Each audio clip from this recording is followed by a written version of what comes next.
2 March 2025ની રાત્રે રાજુ નામનો વ્યક્તિ અમદાવાદમાં વટવાથી નરોડા જવાના રસ્તે કાગડોળે કોઈની રાહ જોઈને બેઠો. રાતના 12:30 થવા આવ્યા. નર્મદા કેનાલ પાસેથી એક બાઇક ચાલક આવતો દેખાયો. તેને રોક્યો અને પૂછ્યું, તમે અજીઝભાઈ ને? હું રાજુ. મારે સોલર પેનલ લગાવી છે. તમે અચાનક રસ્તામાં દેખાયા તો રોકી લીધા. હવે અત્યારે તો થાકી ગયો છું, કાલે સવારે તમારું કામ પતાવી દઈશું. રાજુ મનમાં ગણગણ્યો કે કામ તો તારું પતાવવાનું છે, એ પણ અત્યારે જ. અર્જન્ટ છે કહીને રાજુ અજીઝભાઈની સાથે બેસી ગયો. કેડીલા બ્રિજ જેવો આવ્યો કે તેણે પીઠ પાછળથી છરી કાઢી ને ચાલુ બાઈકે અઝીઝના ગળા પર ફેરવી દીધી. અઝીઝના ગળેથી લોહીની ધાર વહેવા લાગી. નસો માંસ બધું બહાર આવી ગયું. કંઈ બન્યું જ ન હોય એમ રાજુ હાથ ખંખેરીને ચાલતો થયો. લાલ ઇશ્કના ચોથા એપિસોડમાં આજે વાત પતિ પત્ની ઓર વોના કિસ્સામાં થયેલા લોહિયાળ અંજામ.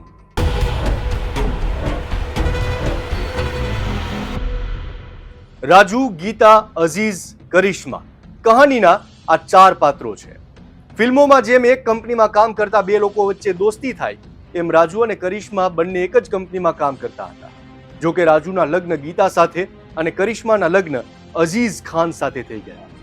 સંતાન થયું એટલે કરિશ્માએ નોકરી છોડી, પણ બંનેના ઘર સંસાર પર ગ્રહણ લાગ્યું. અઝીઝને દારૂ નશાની લત લાગી. ઝઘડાઓ વધ્યા તો બંને છૂટાછેડા લીધા. નસીબનો ખેલ જુઓ કે આ તરફ રાજુ, ગીતા પણ અલગ થયા. કરિશ્મા ડિવોર્સ બાદ વટવામાં અલગ ઘર રાખીને બાળકો સાથે રહેવા લાગી. જૂની ઇલાસ્ટિક કંપનીમાં ફરી કામે લાગી. આ તરફ એકલો રહેતો રાજુ પણ એક્સ્ટ્રા ઇન્કમ માટે જૂની કંપનીએ કામ કરવા ગયો તો અચાનક કરિશ્મા મળી. 1.5 દાયકા બાદ બંને ફરી મળ્યા. એકબીજાના ડિવોર્સ અને સંતાનો વિશે જાણ્યું. વાતચીત અને મુલાકાત વધી. બાદમાં બંને મસ્જિદમાં નિકાહ કરી લીધા, પરંતુ તે લાંબો સમય ટક્યા નહીં. ટિફિન બનાવી આપવાના ઝઘડાની ચિંગારી શંકા સુધી પહોંચી. રાજુને ખબર પડી ગઈ હતી કે કરિશ્મા તેના પૂર્વ પતિ સાથે રહેવાની છે, એટલે ખુન્નસમાં આવીને અજીઝની કરપીણ હત્યા કરી નાખી. પરંતુ બંનેની કહાની કંઈક અલગ જ હતી. એની વાઈફે બયાન આપ્યું કે ભાઈ આવી રીતે અમારા રિલેશન હતા, પણ એના અનબનાવ થતા પછી મારા ભાઈ જોડે પાછી આવવા માંગતી હતી. એને સારું ના લાગ્યું, એના હિસાબે એને આ પગલું ભર્યું. આ કેસની તપાસ પીઆઈ BS જાડેજાએ કરી હતી. હાલચાલ છે, જે આરોપી જે સીસીટીવીમાં દેખાતા હતા એ અને આ જે અત્યારે જે શકમંદ વ્યક્તિ છે એને મેચ થતી હોય, વિગતવારની પૂછપરછ કરતા એ ત્યાં ભાંગી પડેલા અને આ બાબતે ગુનાની કબૂલાત પણ કરેલી.